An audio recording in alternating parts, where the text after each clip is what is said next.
The Jets just had one of their biggest training camp practices of the week, of the start of their training camp schedule. We're going to talk about it with someone who is freaking there. Plus, some other moves the New York Jets made at the quarterback position. Very interesting. Let's go. I'm going to lose my gosh darn bananas. Boy Green Daily starts now. Zoinks!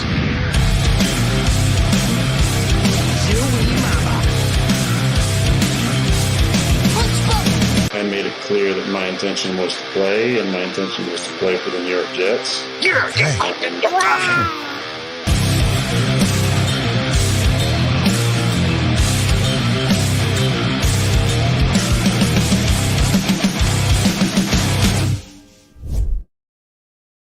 Rock on, baby. It's Paul Eston Jr., a.k.a. Boy Green. I'm the New York Jets digital reporter for everygasdarn.com. And welcome to Boy Green Daily, a daily New York Jets video show, also available wherever the heck you get your podcast. Without further ado, let's welcome in my cohort for today's festivities. That is Brandon Pockris with a P, baby, from JetsXFactor.com, who was at both the practice yesterday and the public practice on Thursday as well. Let's bring him in. Good morning, Brandon. How you doing? Great to talk some Jets on this great Sunday morning. Damn straight. So we have a little bit of a break in the action, an eye of the storm perhaps happening here with the New York Jets training camp schedule. We have off day today, and then booyah, pads come on tomorrow, and the intensity likely will pick up with some serious significance here. Now, I'm curious because, again, you were both at the practice yesterday, and also on the practice on Thursday. So I'm curious your takeaways. Also, of course, you guys could check out those columns where you share your takeaways in the column for JetsXFactor.com. But before we get to any of that, one of the moves I wanted to get to immediately is the Jets made some swapping at the quarterback position. Let's pour one out, of course, for Ben Bryant, who was here for like 2 days. You know, we appreciated everything that he brought to the team. There's no question about it. But I will be blunt.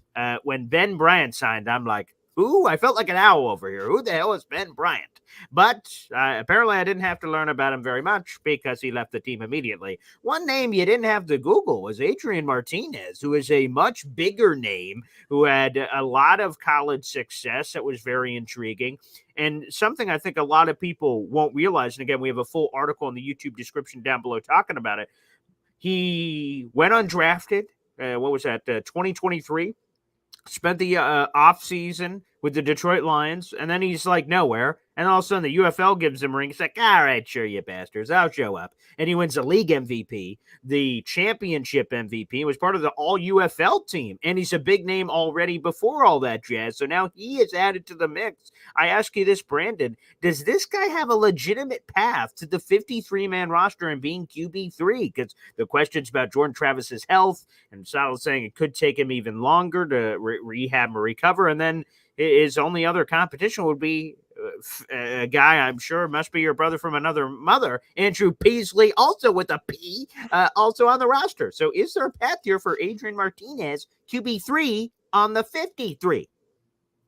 I think there's definitely a path, and I think it all depends on, how healthy is Jordan Travis, because if he really is taking that much longer, the Jets have no need to rush him. This isn't a player where it's like, hey, we need to get him on the field day one. We need to see what we have in him day one. You have Aaron Rodgers. You have Tyrod Taylor. And like you said, we're talking about the quarterback 3.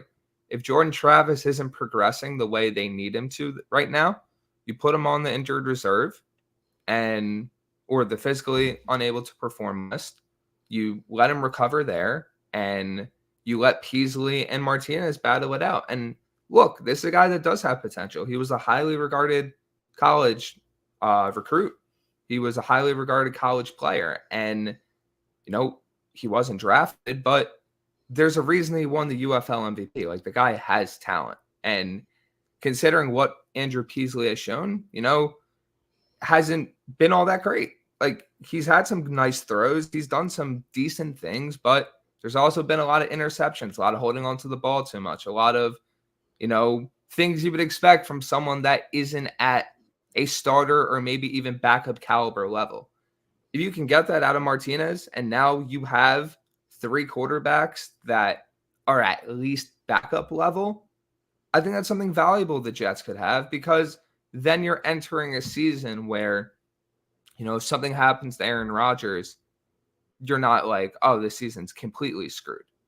And then if something happened to Tyrod, which, obviously you don't want the Jets getting the quarterback 3, but if Martinez shows you enough, maybe the Jets are like, hey, in a scenario like last year, if that somehow happens again, maybe we're not in as bad of a situation as we were. So it's definitely something worth keeping an eye on. Yeah, and a quick follow-up on Peasley. It's funny, how we observe practices and training camps, and we have wonderful people like you that are there that could give us the eyewitness report live on the scene. Brandon Packris, again with a P, giving us all that kind of jazz. But, when we are tweet watching from all our favorite reporters and analysts and we see it, we're like, oh yeah, baby, another pick for the Jets defense. So you're excited on one hand, on the other, you're like, that means someone threw an interception. What the hell? So, as we're on every play, we have to do a discount double check to say, sure, the interception's pretty cool. Stickers get another pick. Oh, wow, great. That means Peasley is spraying them to the defense, for that matter, which is neither here nor there. And the interesting thing I find here with Martinez, actually, before I get into Martinez, Saleh hasn't been asked this yet. But I'm not surprised because, again, we have the Hall of Fame game that's coming up this upcoming Thursday, folks. So preseason football will officially be back, and they're in a standalone, and then we'll get the rest of the preseason starting the week after. But I'm curious, what do you believe the quarterback plan is going to be in the preseason for the New York Jets? Because as Rich Cimini has noted multiple times, of course, of ESPN, the Jets boast the oldest quarterback room in football. Rodgers turns 41 in December. Tyrod Taylor, happy early birthday, pal. You turn 35 next month. And you probably don't want to be using these old guys all over the place. You want to manage those reps because it's most important for the season. And if you table both of them, Jordan Travis is on the NFL list. We have no idea when the hell he's coming back. All of a sudden, it's Adrian Martinez and Peasley. So before we even get to those guys, though, what do you believe the situation is? Does Rodgers or Tyrod, how much do they play in the preseason, if at all? I think Rodgers gets a drive or two. I think it's very similar to last season, because I think with the type of player that Aaron Rodgers is, I think your target is most likely that Giants game for a multitude of reasons, where number one, getting his feel back on the MetLife turf and because a lot of things for athletes are mental. If, that last memory is, 4 plays in on Monday Night Football, that's going to be hard for a player. Whereas if he gets that drive and ends it in a similar fashion to how we ended it in the last Giants preseason game, that's very good mentally for a player heading into a season. So I think you're going to see 1 or 2 drives, most likely in that last preseason game, just to get a feel for live game action and, feel, how does the pressure look outside of a joint practice and a real setting. So I think that's going to be valuable. I think Tyrod plays a little bit more. Okay. I think you have to sprinkle him in at least a little bit in every single preseason game, in the sense of, making sure he's up to speed with the offense and live game action, and you're not getting a situation where your backup's coming in and he doesn't have any real game work with any of the ones. Because, practice is one thing, joint practice is one thing. You need to see a few live bullets before the season starts. It's very similar to Rodgers, but in a little bit of a different sense, because when it comes to Tyrod, you just want to make sure your backup has some feel. Your backup's never going to be fully ready. That's just the reality of the situation. But you want to put him in that best position possible, that if Rodgers goes down for a game or two, Tyrod steps in and the offense doesn't lose that much of a beat, to the point where obviously you're going from a Hall of Famer to Tyrod, who's still a good quarterback, but you don't want to have it go Rodgers to Tyrod and the offense just falls off a cliff.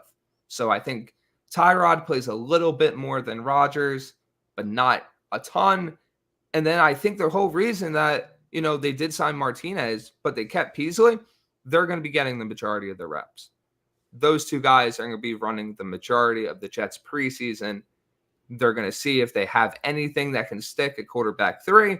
If they do, hey, more power to the team. If they don't, you still have Jordan Travis. So I wouldn't really overthink the quarterback room, but it's going to be an interesting position to watch going forward. Yeah, that's for sure. Again, we're speaking with Brandon Gastard Potgris with a P of JetsXFactor.com. Having a lot of fun here on the show.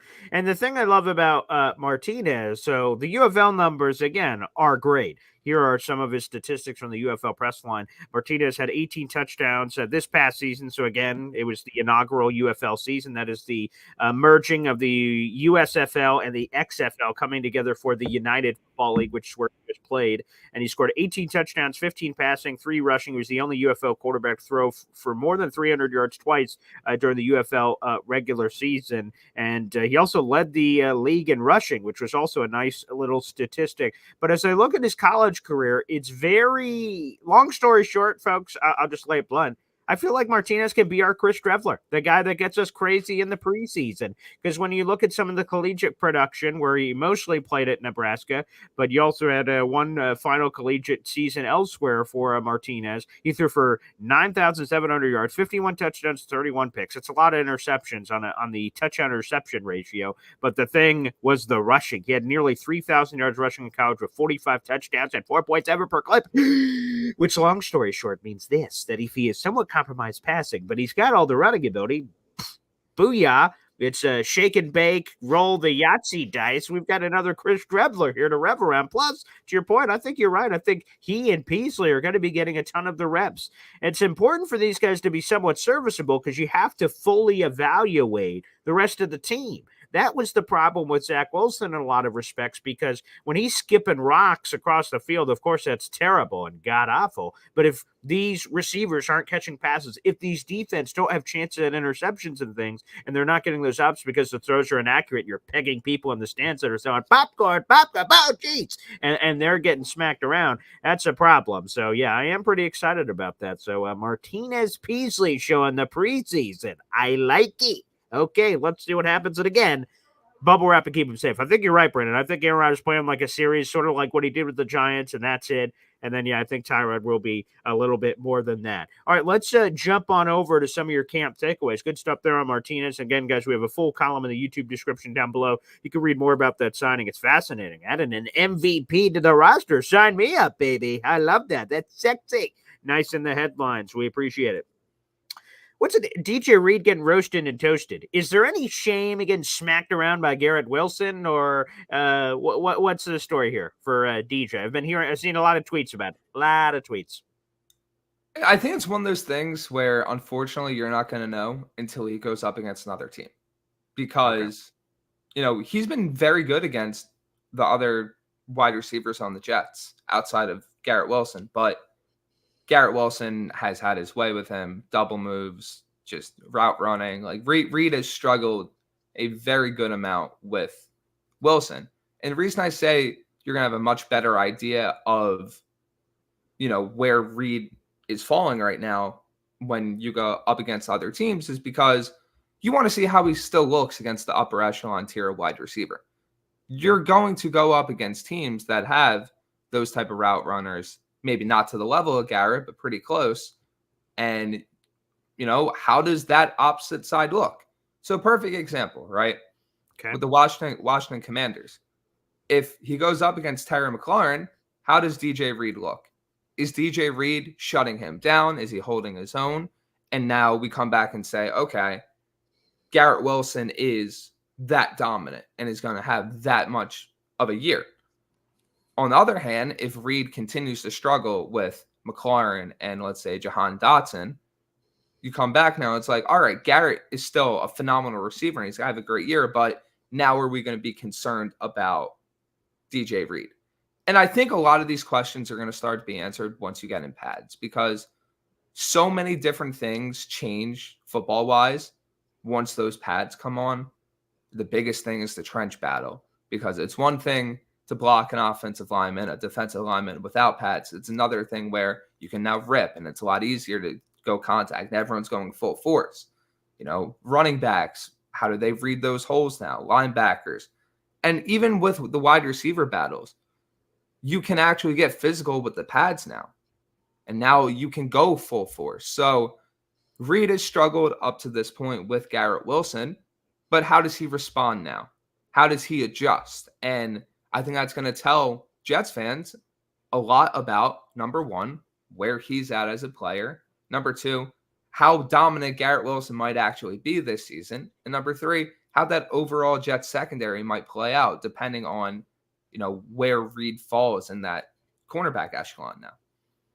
If you had to answer it again, it goes back to what we said earlier. Yeah, interception, right. Yeah, they picked off Beasley. Yeah, you suck, Beasley. Yeah. Well, geez, Beasley threw an interception. Terrible. That's god awful. So in this situation, where it's a lot more clearly defined, right? Like Jet fans, okay, if you don't want to root for Beasley and pound the table like, yeah, Beasley, baby. I get it. Like root for Stiggers. That's the great story. So every interception he has, I understand. But it's a little harder with DJ Reed and Garrett Wilson. Garrett Wilson's awesome. We all love him. But a lot of people love DJ Reed, and rightfully so. One of the better free agent acquisitions this team has ever had in the free agency era, which is in the mid-90s. So like this is, which you consider the sample size and the additions they've been able to make, that's a big deal.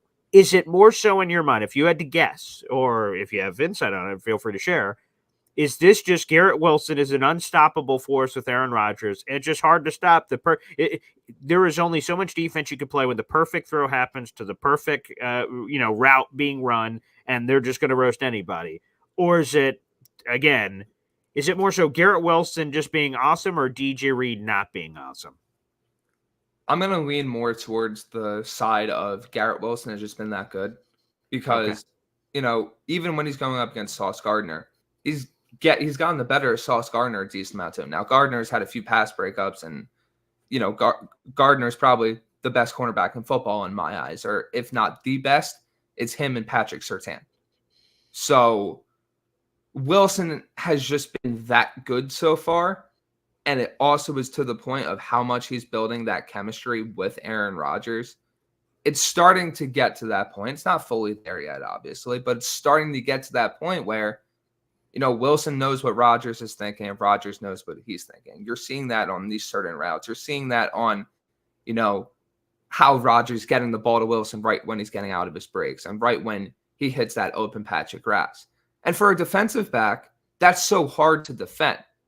So I'm not going to come on here and say, oh, DJ Reed's cooked, because that wouldn't be acknowledging how talented Garrett Wilson is and how good that connection with him and Rodgers has been in late July, a connection that still has so much more room to grow. So I'm going to lean more towards the offensive side, and it goes back to the same point that I said. We're going to have a better idea when he faces another team, because then you get outside of what I would call the bubble of a Jets practice, because we've seen this in previous seasons, right?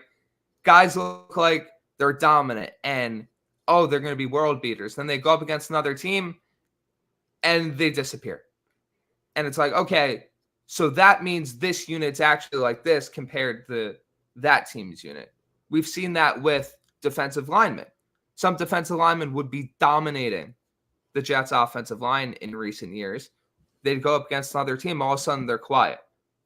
Our offensive line might not be as great.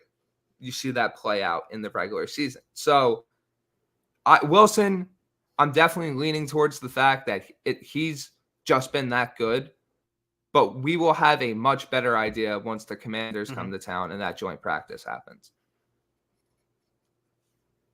Yeah, we'll get into the joint practices later. I want to make sure I put that on my docket. But before I forget this, I did want to get to this. So, thank you to the 300 people that are in the room live right now watching. We appreciate you. I know there's a bunch of people just watching videos after the fact. They don't get up this early, and they've called me a, quote, freak for getting up this early. That's a direct quote, by the way. And I understand that. Or the people that listen to the podcast later. For all the members of the Boy Green Coffee Club, a new perk of it is this Discord that people can join. And then in the Discord, we got people who like to play Madden. So, when they come for the king, I'm like, all right, let's go. We play a Madden game last night. Of course, the latest video game of Madden is not out yet. So we're playing the old one. And I play as the Jets predominantly, unless it's me and another Jets fan. Then we try to figure it out. But I was playing as the Jets yesterday, Brandon. And I'll be honest. That offensive line does not seem to be this offensive line. Like, I've got Mekhi Becton and Dwayne Brown trying to protect Aaron Rodgers out there, and it has not been great. So shout out to K-Brock, one of our fans here on YouTube and on the Discord and everything. He has beat me twice now when I've had Aaron Rodgers and the Jets, and obviously it's a fluke, clearly. But my question, Brandon, is this. Is how much different is that our offensive line, the starting five from the beginning of that season, which, again, the Dwayne Browns of the world, the Mekhi Bectons, the Connor McGoverns, and then, that grouping that we had, Laken Tomlinson, obviously, and then AVT at the beginning of the season, to the five that we have right now. How big of a difference is that in your mind and from what you've seen in both of the training camp practices so far, which, again, I understand that we don't have the full complement out there yet because we're waiting for AVT and Morgan Moses to be full participants with no more withdrawals or a pitch count and things of that nature. But from what you've seen so far, the five that have been out there, how different is that five from the five from last season? I mean, it's considerably different, right? Because you just have to start with Tyron Smith.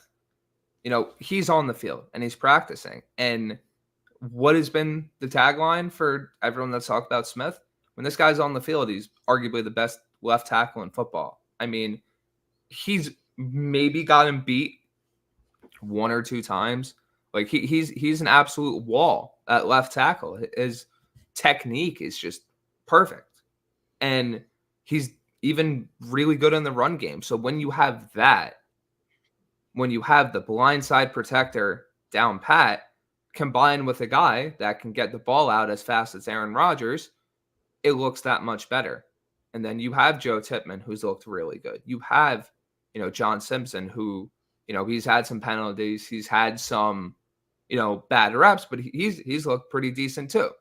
And you put the totality in, and like you said, not even having AVT and Morgan Moses back, but they've looked pretty good in drills too. That floor has been raised by those additions, right? AVT, when healthy, has potential to be one of the better guards in the NFL. You have a very solid right tackle in Morgan Moses. You have a elite left tackle in Tyron Smith. You have John Simpson. You have Joe Tippmann. And then even Olu Fashanu, who's been working a lot behind Tyron Smith. He's looked really good too. His pass blocking has been as advertised. So it's just good that they have that baseline talent level. And obviously health is the priority. Health is, of course, going to be the key factor for Tyron Smith and AVT and Morgan Moses. But the fact that you have a baseline where even in non-padded practices where, in 2023 and 22 and 21, you would have the defensive line just destroying the offensive line. You would have to hear the line, which is true, that you wouldn't get a sense of the trench battle until the pads came on. But at that same time, the offensive line wasn't as talented. And even when those pads came on, they were still getting dominated a good amount. Where you're at right now with the 2024 iteration of the Jets, offensive line have won the day at some practices. Now, your defensive line is still extremely talented. You have guys like Quinn Williams and Jermaine Johnson and Will McDonald, and you're going to get Hassan Reddick back at some point. Those guys are going to beat you. They have all the talent in the world. Those guys are going to beat you at times.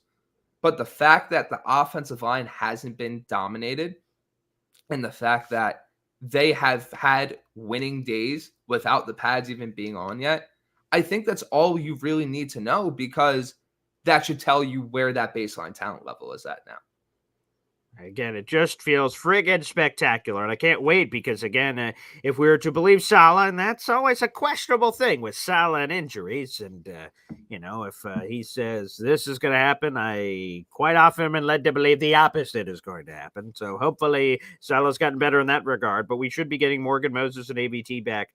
Hopefully in full 11 on 11 and everything. Again, no pitch count by the end of next week. So hopefully that does indeed happen, or earlier if that is indeed to come to fruition. All right, Brandon, I heard there was a scuffle, a kerfluffle happening yesterday at practice. Some fighting, some fisticuffs perhaps being traded. Give us the play-by-play. What the hell happened? I mean, it was a football fight, right? Like, play happens. Jermaine Johnson and I think it was John Simpson get into a little scuffle. It gets broken up.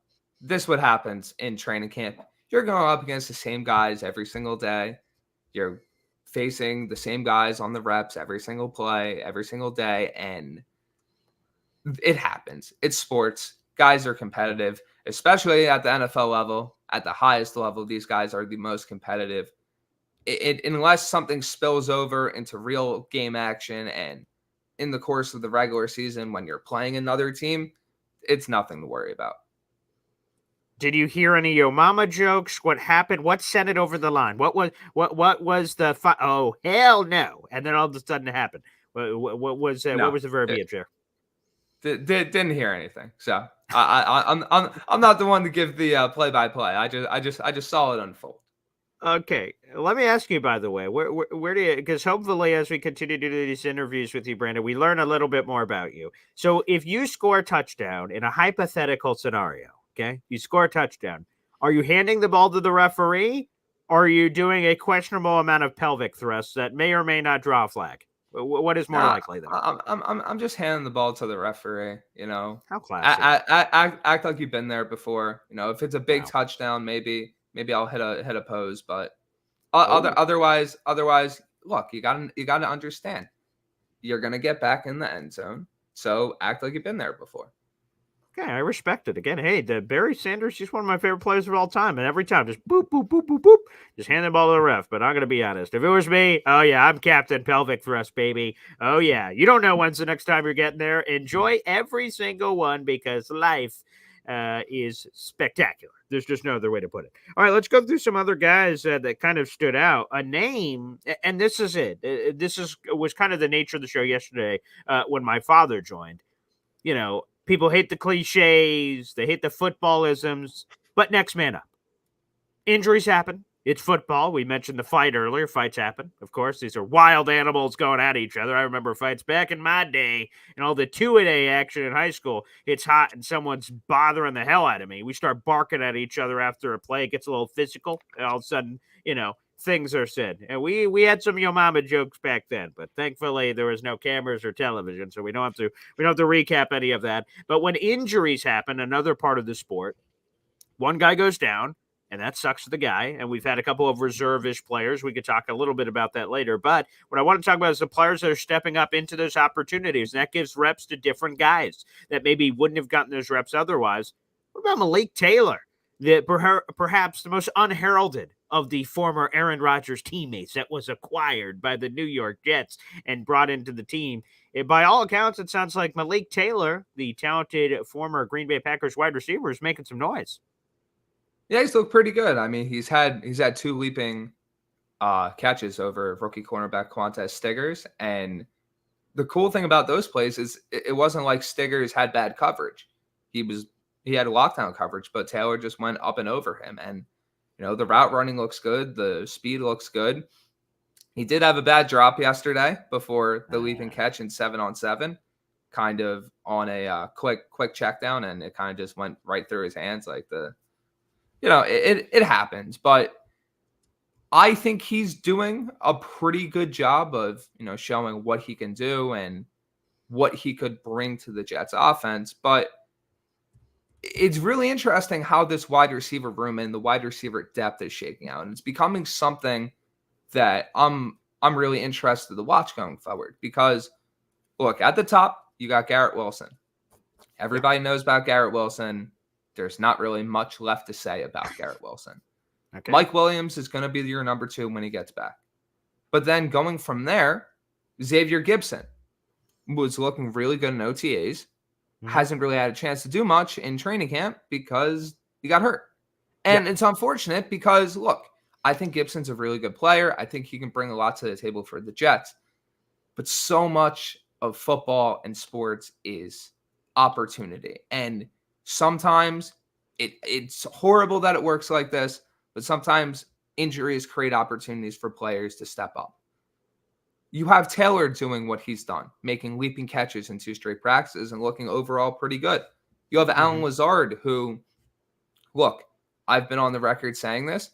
I think as a situational role player, he could be really good in that role for the Jets, where Aaron Rodgers trusts him in critical situations, and you're not running him more than 10, 15 plays a game, and maybe he makes a play or two, or maybe even 3 for you over the course of the game. But he's looked pretty good in practice so far. He's got touchdowns at the end of almost every single practice. And he had a nice toe drag catch yesterday. You look at Jason Brownlee, he had a leaping catch. You look at a UDFA like Tyler Harrell. He looked smooth and fast running routes with Andrew Peasley. Peasley found him down the field for like a 20-plus yard completion. You have these, and that's not to mention a guy like Lance McCutcheon, who also got in on the action a little bit.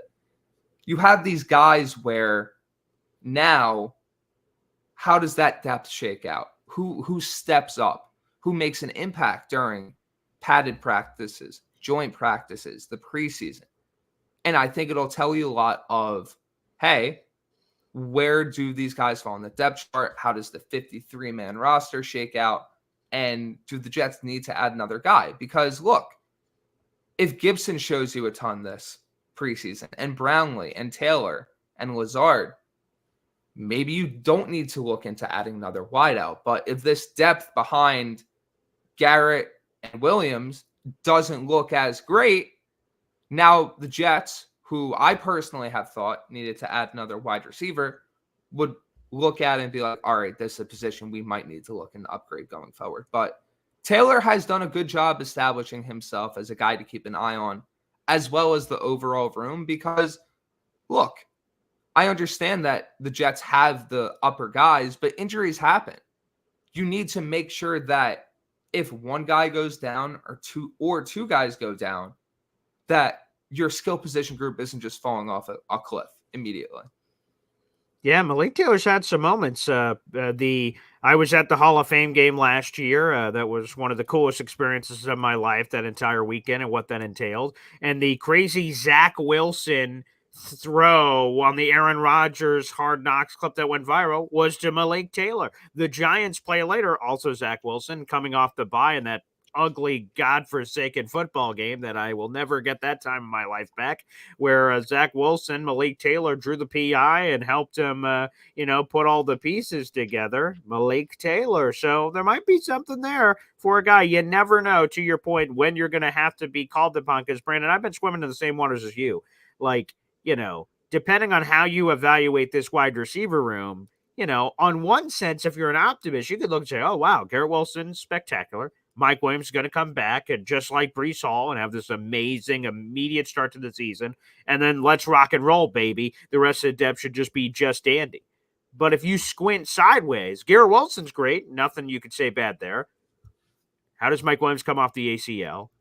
Xavier Gibson just got hurt, unfortunately, but it doesn't seem serious. Malachi Corley has been called raw route runner like 1,000 times by Robert Saleh over the last couple of months. So that is a seed planted in the back of the brain every time that we hear that. And then Lazard, obviously. I mean, all the crap from last year, outside of what we've seen recently, which, by the way, has been an uptick. And shout out to James Woody, my co-host on Tuesday, Thursday, 3 o'clock shows. He's like Alan Lazard's biggest fan. I don't know who the hell else is on that bus, but I know Woody's on there, so shout out to Woody. God bless wherever you are, and send those Woody emojis or Woodjojis or whatever the hell you people call those things. That's wonderful. But there's a world where you're like, ugh, Alan Lazard, this guy. And also, it's just Garrett Wilson, a bunch of guys. It's very possible to look at it that way. But what I've been very intrigued by through training camp early on here, Brandon, is Alan Lazard looking like a man reborn, which, by the way, is what we wanted to see after he basically quit on the team last year, and that was incredibly disappointing. And some of these other young guys stepping up, like Taylor and others. So I've been pleasantly surprised with what we've seen from the receiving corps. I knew Garrett Wilson was awesome. We all did. But everyone else not named Garrett Wilson, it's been really exciting to see, Brandon, especially, like I said, tip of the cap to Alan Lazard. Did you see that comeback story coming for Lazard? Not necessarily. I didn't think it'd be like this. And I think I underrated, I guess, the fact of how locked in Lazard would be with Rodgers back at the helm. Yes. Because maybe it was to a point where Lazard saw Zach Wilson and he was like, yeah, I'm checking out. Like maybe, And I'm not Which, by saying the way, is that's a good, shitty excuse. Like, right? again, which But I would understand. A lot of fans go, well, yeah, Zach Wilson. So what? You're a professional on you're your $44 million contract. It didn't say exclusively catch passes from Aaron Rodgers. If so, I'd like to sign that contract, please. Like, come on, man. But to your point, like, maybe that is what it was. And now, because again, from all the tweets your guys were, it looks like he's just a man reborn, like he's a man on a mission, which is exactly what the Jets were hoping to see after paying that kind of price tag. yeah, like on Thursday, he beat Michael Carter for a touchdown. Like yesterday, he had he had a toe drag catch across the middle of the field. Like he's been doing things that you would expect after watching Alan Lazard with Aaron Rodgers in Green Bay. And I think the best thing for the Jets is you're not asking Lazard to be the guy. You're not asking him to be the second guy or even the third guy. Because like I said, you have Garrett, you have Mike Williams, but you have Corley, who, yeah, you mentioned him being raw, but he's getting more opportunities as well. I forgot to mention him. He had a nice catch yesterday from Tyrod Taylor. And then you have these other guys that could step up. But if Lazard is in a role where, let's say, Rodgers trusts him on third downs or in the red zone, which I think you're starting to see some inklings of that, because there's a reason why Lazard has caught touchdowns to end almost every practice, right? It's working those repetitions of, hey, you could probably be a big part of our red zone offense. And if we're using you in a situational role, you're not the starting X on the outside. We're using you in a situational role, big slot down in the red zone. If that helps the Jets get points and he thrives in that role, all the power to him. Honestly, I think you're at a point, if you're the Jets, where Lazard was so bad last year in so many different capacities that if you get that type of production out of him, it's way beyond what you expected. And I think that's the best role for him, because if you look at his numbers in Green Bay, he was at his best when he was a role player, when he was that situational type player for Aaron Rodgers. When he started getting reps after reps after reps, that's when you started to see the flaws come in for Lazard. So I think if he's used in a specific way, in a specific role for Rodgers and the Jets offense, I think Lazard is in store for a much better season than last year. Not even necessarily because he's more locked in, but because his production might actually be even better. All right, let me pull a quote. I don't know if you've seen this movie, Brandon, but it's one of the greatest cinematic masterpieces that have ever graced our eyeballs. It is the movie Dodgeball, the true underdog story, And in there, Vince Vaughn has a quote very early in the movie, and it harkens me back to everything you were saying. He said this, quote, "I found that if you have a goal, that you might not reach it. But if you don't have one, then you're never disappointed. And I got to tell you, it feels phenomenal." That Vince Vaughn in the great American classic Dodgeball. When I think about Alan Lazard, we $44 million, our expectations are through here. And whether that's fair or unfair in our society, it is what it is. When people get paid a lot of money, we increase our expectation. And they get paid no money, we're like, oh, underdog story. Okay, whatever they do is gravy. They get paid a lot, expectations are high. And not only did Lazard not meet those, I mean, that plane crashed and burned to the ground and no one survived. It was disgusting. But now, kind of funny how you mentioned that, all of a sudden expectations are now like, geez, is he even going to make the roster? Some Jet fans have shrugged their shoulders and even said. So now that we're getting this, we're like, hey, all right. So I think Vince Vaughn was right, was basically my point. Is that, you know what, if I just crash and burn badly and everyone expects absolutely nothing from me, anything I do is gravy, and all of a sudden people will love me again. So I think that's a valuable life lesson to take here, Brandon. I think so. On old Vince Vaughn there. Yeah, I mean, you also harken back to 2023. He was their wide receiver too. The Jets put the expectations on Lazard themselves. It wasn't necessarily that the fans created it out of thin air, right? That's true. Yes. He was their wide receiver too. The Jets brought him in and were like, you are going to be the second option next to Garrett Wilson. You saw how that played out. Now, with Mike Williams, with Malachi Corley, Lazard doesn't have to be that guy. And I think that helps him be a better receiver, because now when a guy like Lazard, when the offensive attention or defensive attention isn't on him, you could argue even offensive attention, but when the defensive attention isn't on him, he has a much better chance to succeed. When he has Garrett Wilson and Mike Williams and Tyler Conklin and Breece Hall on the field with him, now you're looking at a guy that maybe he can take advantage of a smaller cornerback in the red zone. Maybe he can break off a route against a linebacker that might be lined up against him in the slot to match that type of size. So it helps you create more of a mismatch. It helps you create better offensive production. I'm not coming on here and saying, hey, Alan Lazard's going to be the best wide receiver on the Jets. No, I just think you're going to get better vibes and better production out of him than you did in 2023.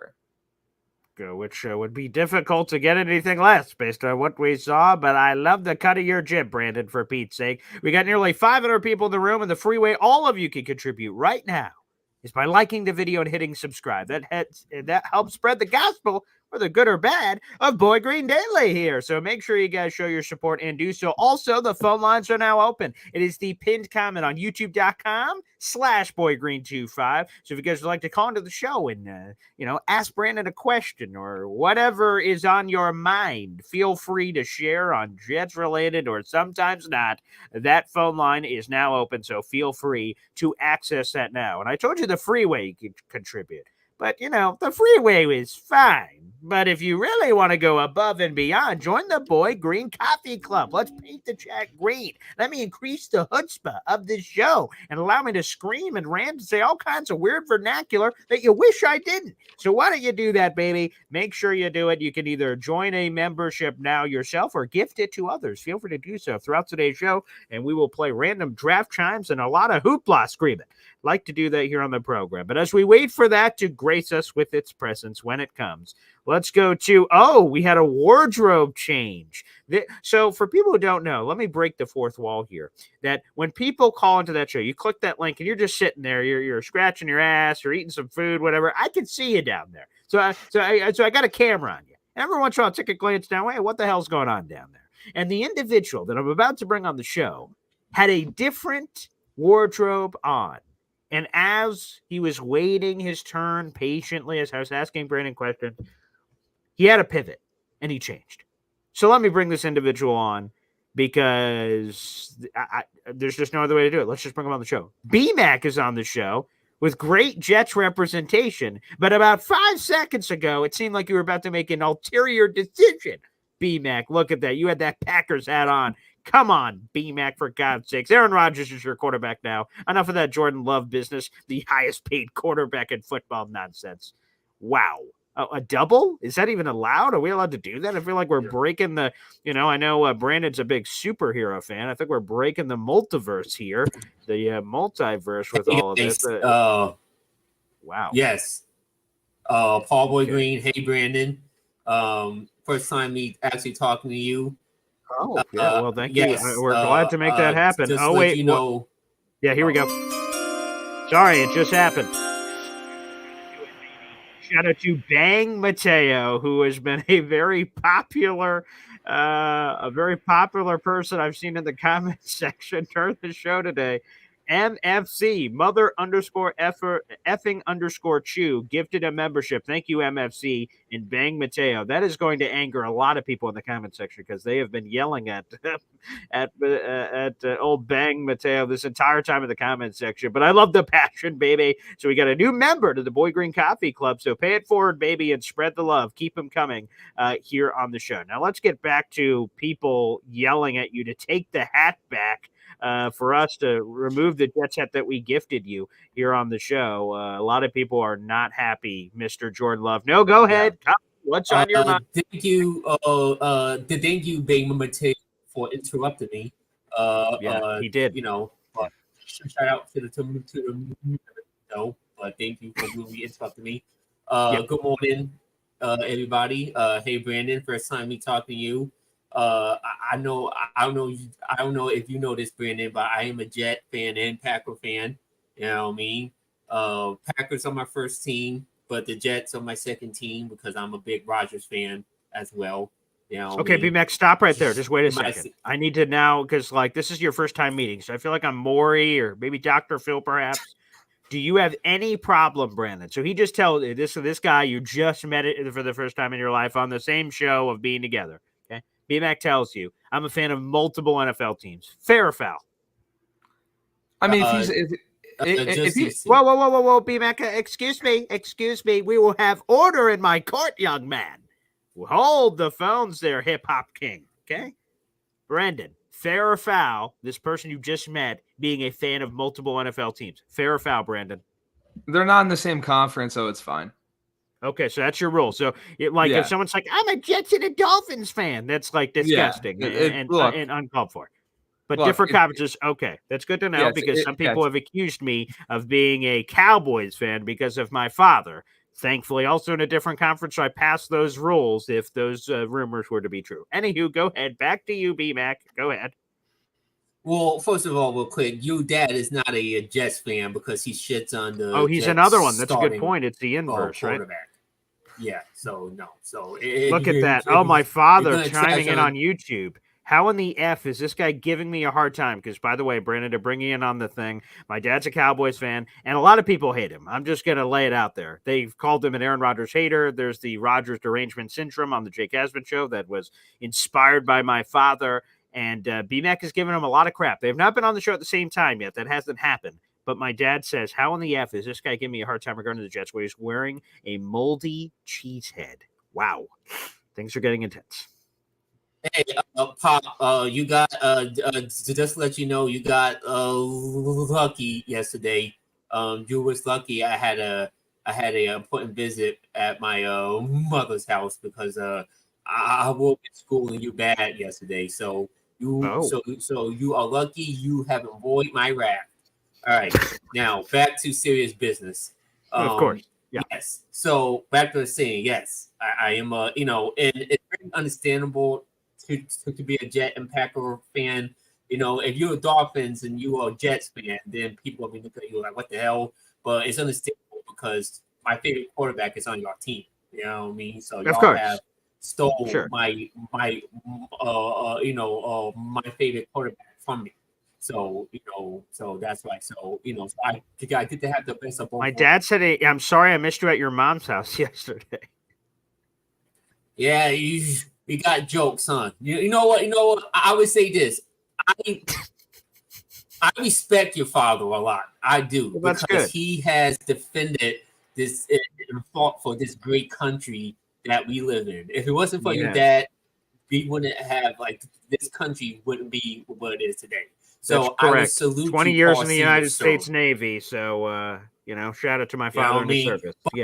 But outside of that, when it comes to football, to football opinions and takes, I will beat them out 100 out of 0 because I'm more educated. 100 out of 0? How does that? Yeah, because when it comes to football, I'm more educated than he is. It seems like. Oh, it seems like when I talk about football, I bring facts, I bring analytics, I bring substance. It seems like when he talks about football, like he talks about it like he's in preschool, like he's just saying things and he doesn't, Oh, geez. Okay. Yeah. Wow. But okay. Pop, next time when you come, I get, I can, get into that.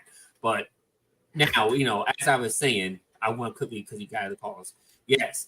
The reason I wore my Packer hat, because I wasn't gonna wear it. I was just gonna wear the Jets hat. The reason I wore the Packer hat because my current quarterback got the bag. Got paid. Highest paid quarterback all time. Yes, oh my. Yes. So I do wanna. So So I'm wearing this hat. On this show, just to just because of just to celebrate his payday. You know what I mean? So it's a massive payday. God bless. Yeah, wow. Yeah. So I've never seen someone pay someone for 8 games before. That's he a lot of deserves. He deserves it. So Does he? Yes, he Highest deserves paid it. of all time? I don't know about that. It's the market. Tells you. You go about with the. Oh, Well, what? okay. God bless him and his agent. I'm just saying, like, people forget that the Packers start off the season horribly. What were they, B-Mac? What were they? 2-6? What was their crappy record at the beginning of the year? What were they? Okay, has Aaron Rodgers had slow starts in his career and got hot at the middle to the end? Well, I mean, yeah, but I'm just saying that, like, the reason why I say it, sure, people could have slow starts. That was where the relaxing came from and all these other things. But the slow start for the Packers was more so just to say that everyone sees the Jordan Love numbers at the end and go, ooh, sexy. Wow, look at all these numbers he had. But the team, if they didn't make the playoffs, I'm sure people in Packerstown would have a much different tenor of this conversation than what they did, which, again, they should have beaten the 49ers. That stupid-ass Jordan Love interception, Brett Favre rolling to the right, throwing to the left. It reminded me of that Vikings-Saints NFC Championship game a bunch of years ago where Brett Favre did the same thing and blew the chances for the Vikings. Saints end up winning.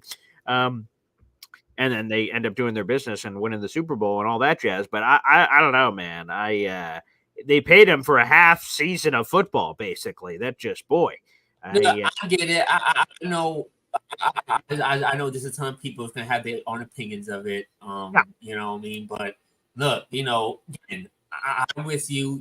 I can't defend that first bad half of his play.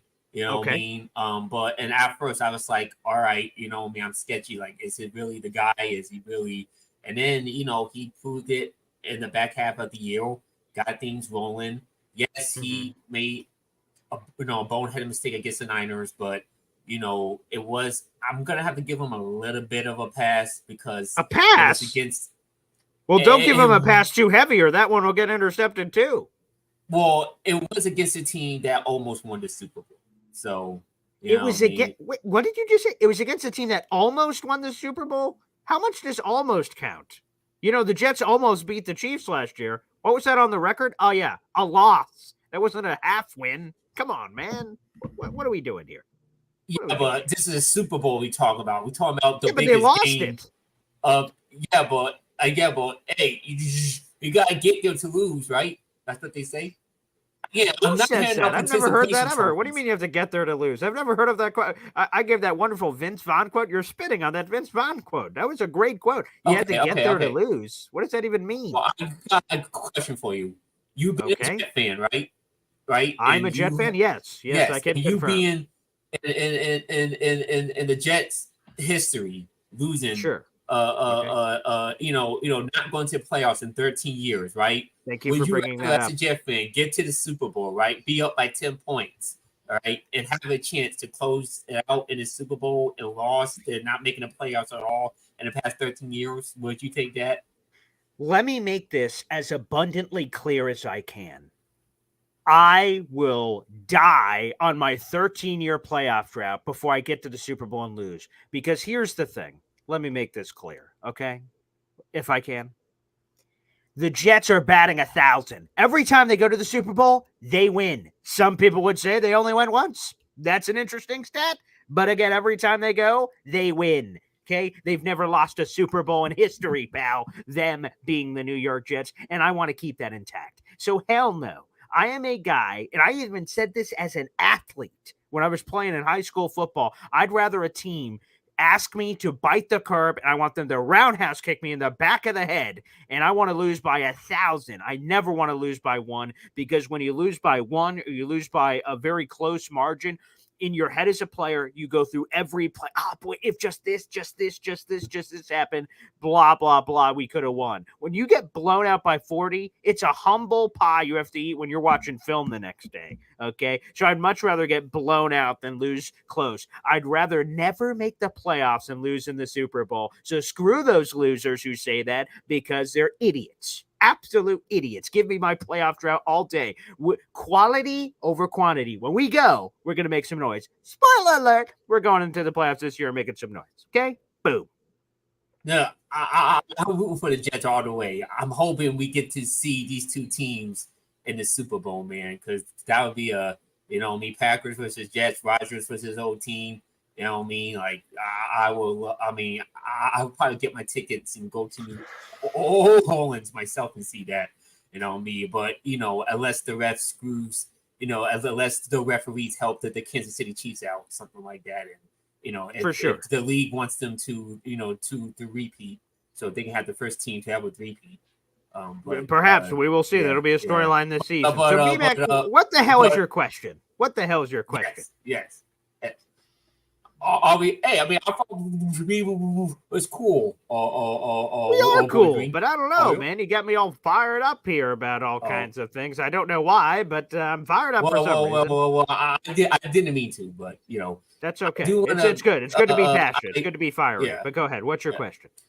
I do want to just tell Brandon that I do watch you a lot on Jake's shows. I see you on other Jets content creators. You are great with your work. You have a brilliant mind for football. It seems like you're very smart when it comes brilliant to it. mind. Okay. So, and then the one question I do want to ask Brandon, since you was at training camp, clear the air about the whole Rodgers and Garrett Wilson scuffle, because a lot of people are making that a big deal. What you know about that situation, and then that's it. Thank you so much. I really appreciate it. But I think it kind of harkens back to the whole Jermaine Johnson and John Simpson fight. These guys are competitors. Garrett Wilson, watching him all last year, you could tell how much of a competitor he is. Aaron Rodgers is known as one of the greatest competitors. These are two guys that just want to be at the top of their profession. And look, there's going to be bumps in the road. There's going to be arguments, but they both are working towards the same goal. That argument ended with a handshake. It's not something that I think people should dwell on. Now, if that continues over an extended period of time, then that's something you should keep an eye on. But it's a flare-up of, a guy in Garrett Wilson that wants to be the best in the league at his position. It's a flare-up with a guy in Aaron Rodgers that is extremely competitive and wants everybody to be rolling at the highest possible level. Sometimes guys with those personalities butt heads, and they think one guy thinks one thing should happen, the other guy thinks another thing should happen. At the end of the day, it's two competitors pushing for the same goal. And I wouldn't sweat it unless there's a continued pattern of it. And that's what I would emphasize. If it's a one-off, this is one time it happens, okay, it happens competitive. But if this is something that happened every single practice and every single day, and you see them jawing at each other every single day, then I'd take a bit of a different tune. But we're not at that point, and I don't expect it to get to that point. Yeah, I'm going to carry over. I love the question, B-Mac. It's perhaps the greatest question you've ever asked in this show's history when you've called in. I think that might be number one. It's a great point. I'm glad we're getting to it. To me, I hope we see it every practice. And I love it, man. I love just as we were just talking about with you, B-Mac, I was somehow just yelling about, I don't even know what. I don't remember. Somehow the Jets being undefeated in the Super Bowl. I don't know how we got there. But I will just say that I love the passion. I love the fiery energy. I love the chutzpah. Okay? Chutzpah's great. So you want to know what? I love when Aaron Rodgers and Garrett Wilson are going after each other. They're making each other better. There's an accountability there that you love to see. And it would be easy for Aaron Rodgers to just go, Garrett Wilson's really good. He's good enough as he is. Let's just be complacent. Let's just run the stuff that we run. No, Aaron Rodgers is pushing Garrett Wilson to be even better. And here's the thing. I don't know if we don't, obviously none of us know. They weren't mic'd up, and I don't believe Garrett Wilson or Aaron Rodgers spoke yesterday in the Jets media world. I know Aaron Rodgers did for Back Together NFL Network weekend. So they did some of that stuff. So I haven't seen all of that coverage yet. But the only thing I will say is this, is that Aaron Rodgers has said previously that Garrett Wilson is a unique talent and does a lot of wiggle. He's Gumby out there doing all kinds of weird stuff. He's got a basketball background. So there's a lot of dribbling action that happens with Garrett as he sets up it when it's mano-a-mano, him against a corner. And there's a lot of extra juice and wiggle, and he's going like, and then there's just a lot of hoopla. And then we're like checking the clock like, whoa, okay, Garrett, like, let's go. And that's what Aaron Rodgers has said previously to Garrett. Like, sometimes it's great, and that's what makes Garrett Wilson unique. But sometimes hit the slant. Take the steps, make the cut, go. It's a timing-based play. Just be where you need him to be. Again, I'm not saying that's what happened yesterday. I'm just saying that was an example before, and I love it. So Garrett can, now that he's been a year around, it's not the honeymoon phase anymore. Oh my God, Aaron Rodgers, can I get your autograph? Like, a lot of us are still like that. But him on the players on the team, there's a comfortability there where Garrett can challenge Aaron. Aaron can challenge Garrett, and they both, at the end of the day, got a literal handshake out of it. But it's passionate conversation. They both want the same thing. They both want to put up crazy stats. They both want to win, and they both want to win a Super Bowl. So I love it. Show me all of that action moving forward. That would be spectacular from my perspective. Yeah, that's a good thing to hear. And then one more question real quick. I promise this is the last one. About the Jets defensive line, right? We all know the Hassan Reddick thing, but I know at camp yesterday, the defensive line, again, there's no pads on yet, but there will. Right. Pads coming out on Monday. There heard some great news about them getting pressure on the quarterbacks and that stuff. If the worst case scenario happens and Hassan Reddick is not there on game days, are you still confident that the rest of the guys on the Jets D line can step up and produce and really fill in? And Brandon, before you answer that question, I just want to let people know that after our show yesterday, shout out to Josina Anderson, formerly of ESPN. She's her own senior NFL insider. She gave a positive update on the Hassan Reddick chat. So it was right before Salah spoke to us, so we got like a funny answer from Salah about it. But that there have been positive talks between Reddick's, according to Josina Anderson, between Reddick's camp and the Jets, which, by the way, first off, is just news in general because both sides said they wouldn't talk to each other until we get to camp. So obviously they have been going against that, which is great news because we want them back as soon as possible. And the talks are progressing positively. Rich Cimini yesterday also added he would not be surprised if Reddick is at practice tomorrow in pads. So maybe we get some news shortly after the show or in the middle of the show would be great on the Hassan Reddick situation that could come today or tomorrow. And Rich Cimini says that he believes they're close to getting something done. He said that on Instagram during an Instagram video yesterday. So it all looks positive, but still, to BMAC's point, if it does make that pivot, back to you, Brandon, on the other options on the team that are not named Hassan Reddick, what is your confidence level on those guys? Well, I mean, just starting off with Reddick, he's going to be there. Like, it's one of those situations where the Jets need him, Reddick needs the Jets. They're going to figure something out. But in the event that Reddick can't play for whatever reason, I think it's going to be interesting because you have your upper echelon guys in your Quinnen Williams, your Jermaine Johnsons, obviously the Hassan Reddick, but he's outside the equation when referring to this side of things. I think you have to trust their ability and their scheme because the Jets have done a really good job of developing on that side of the ball. I think it'll be really interesting to see what Will McDonald can do. Can he be that speed presence? Can he be a Bryce Huff light in a sense, which would be a very welcome thing for the Jets? You know, Javon Kinlaw on the inside, how does he progress? Lecky Fotu. And then you start getting into guys like Tack McKinley. Can the Jets get the most out of him and get him to a point where he is a true contributor on this defense? How about Braden McGregor or Eric Watts, two UDFAs that have a lot of size and could possibly make this roster? Leonard Taylor is hurt right now, but there's another guy like that. I think overall with this unit, it's a bit different than past years where the name value isn't always there. You know, you still have your stars, but there's a lot more guys that have untapped potential. And I think the big thing to watch is how much can the Jets scheme and how much can the Jets coaching get out of these guys?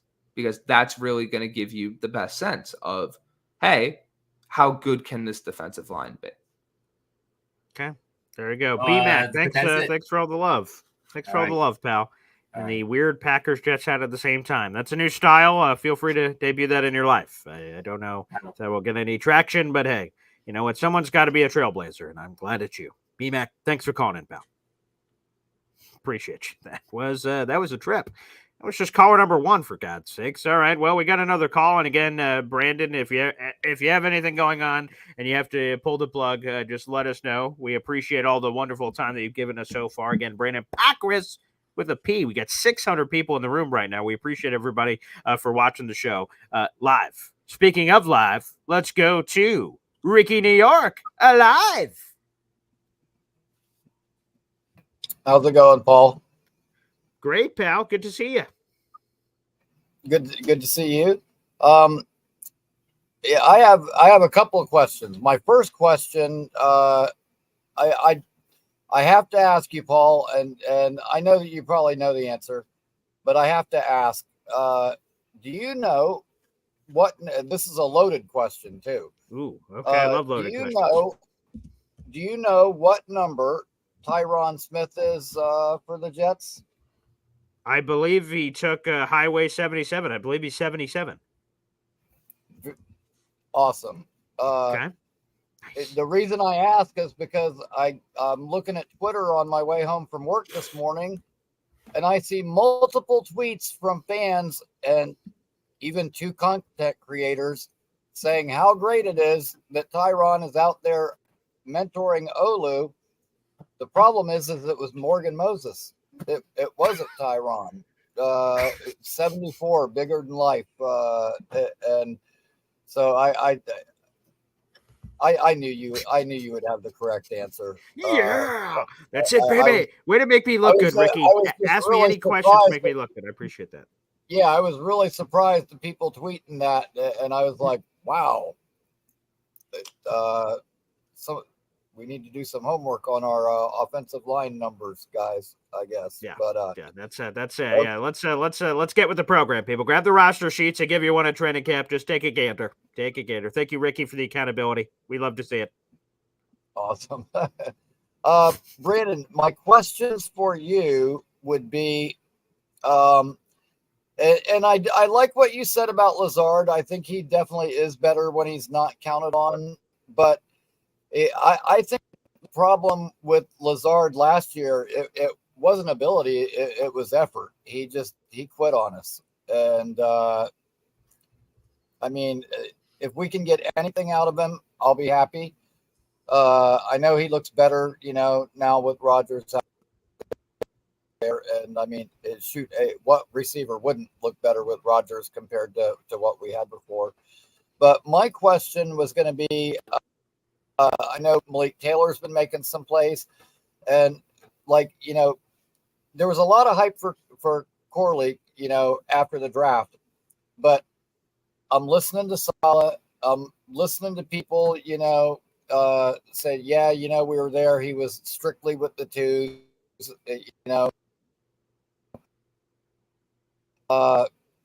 however, from everything I had some major strides and was really making some plays and really looking good prior to him getting hurt.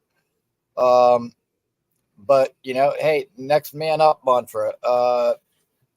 If he were to miss any extended time, who do you see stepping up out of that group? I think it's the quarterly thing, right? You got to remember that the Jets have been anything. If they've been anything with their rookies, they've been consistent. Look at Sauce Gardner and what it was like when he came into the league. Garrett Wilson wasn't even a starting player for the Jets when he first arrived. It took him a week, basically. By week 2, he was making plays for them, but he wasn't on the field right away. Same thing with Jermaine Johnson. The Jets don't give anything to their rookies. So I think that on one hand, yeah, right now, I'd say that Malik Taylor, if he keeps making the plays that he's making, is probably going to challenge for a roster spot or reps on the field. I think the same could be said for a guy like Jason Brownlee as well. And if Gibson comes back and continues to perform the way that he was in OTAs, I think he's going to have his spot on the field. But when it comes to Corley, if he starts to improve rapidly over the rest of training camp and his route running improves, wouldn't surprise me if you saw him step into that role pretty quickly. But they're not going to give it to him. They're not going to, try to push him along for the sake of pushing him along.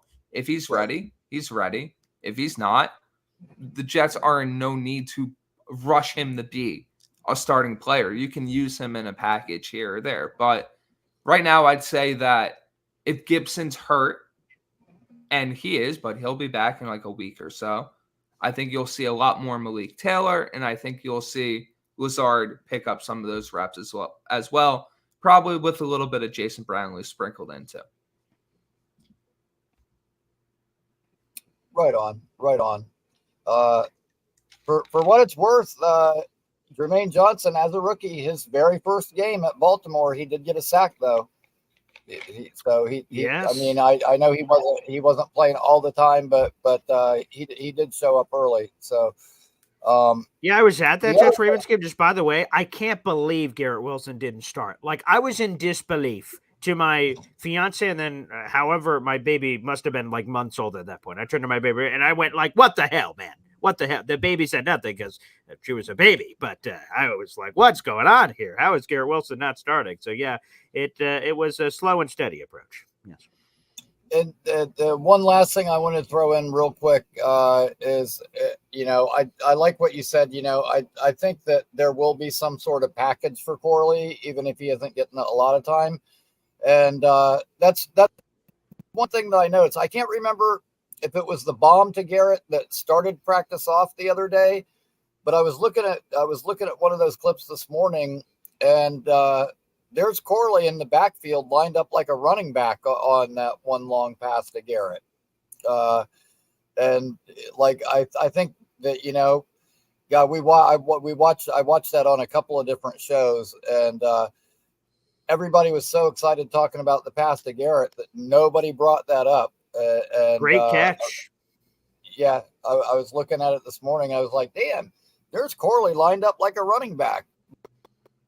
We're all looking at this spectacular catch by Garrett.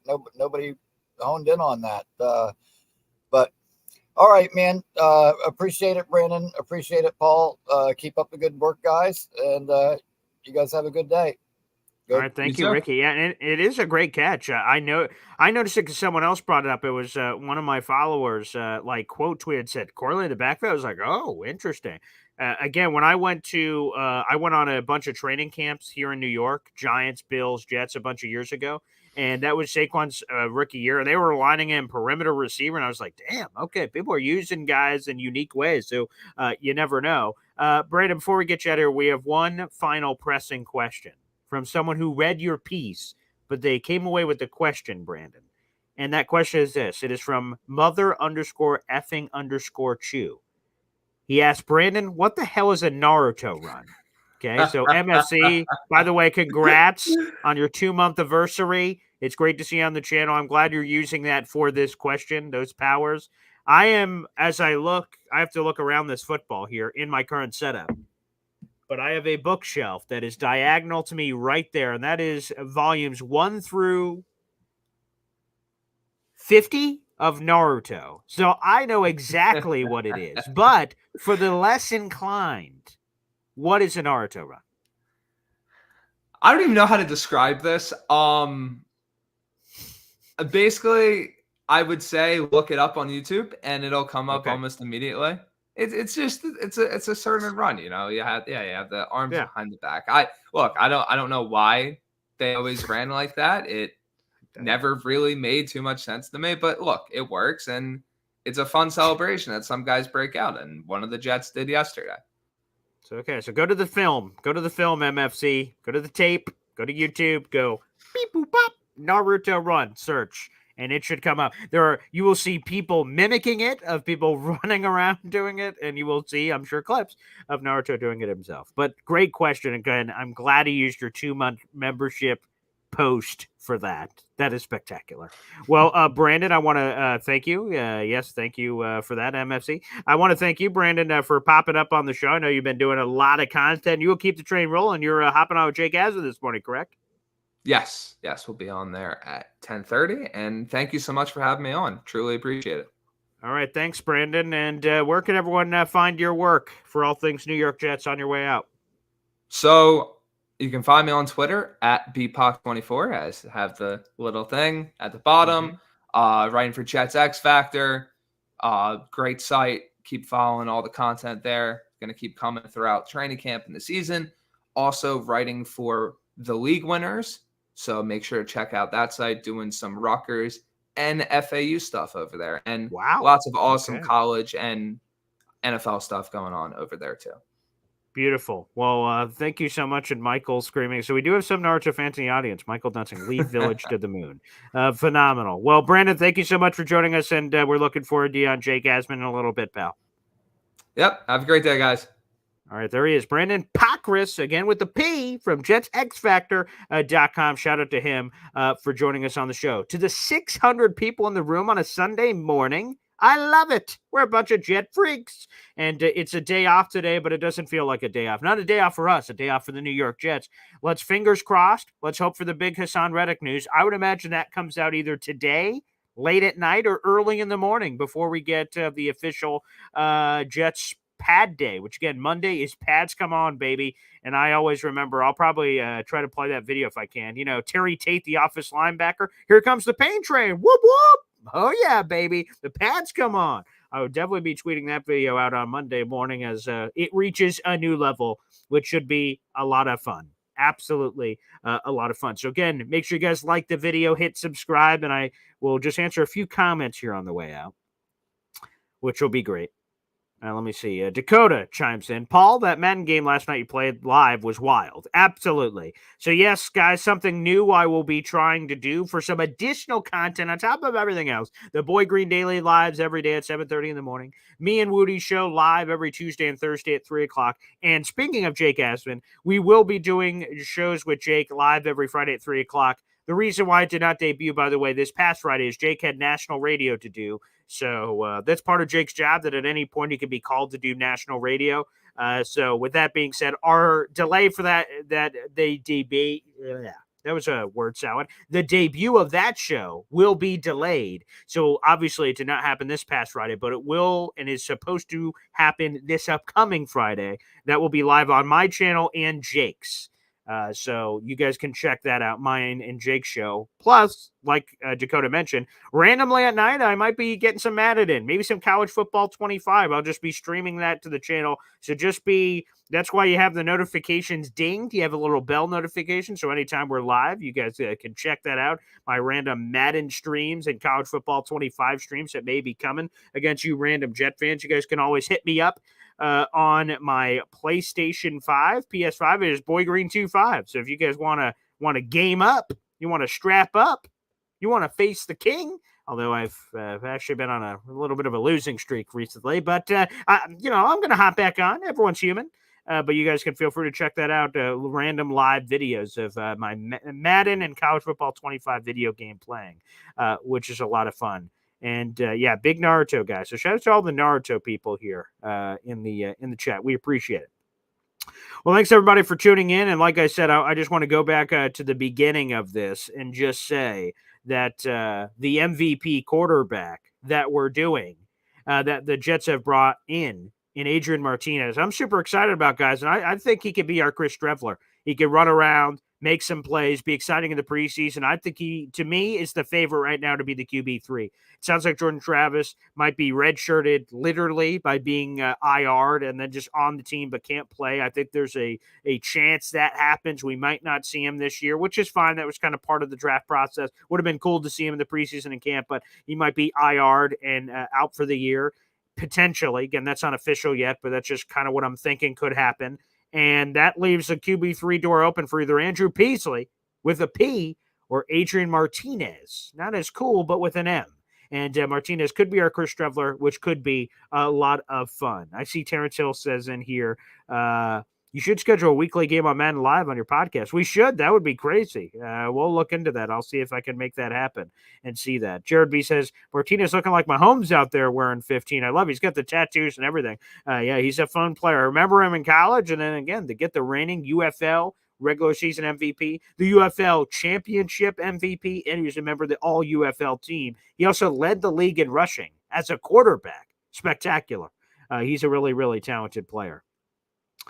And real quick, I'll answer this question. I see Michael Dunsing on our YouTube channel. Haven't heard much about Isaiah Davis's camp. Any news about who's winning the RB2 job so far? As far as I know, it's not that the competition's over. Preseason hasn't happened yet and things of that nature. Braylon Allen looks like the clear runaway favorite for RB2. The good news is Isaiah Davis is going to be in the mix. Rusalo raved about their ability in pass protection, which is not good news for Izzy, depending on how many backs they end up keeping. Do they keep Nick Bodden? Do they keep a fourth running back not named Nick Bodden? A lot of questions there, but his pass protection's there. He's totally going to make the roster for sure.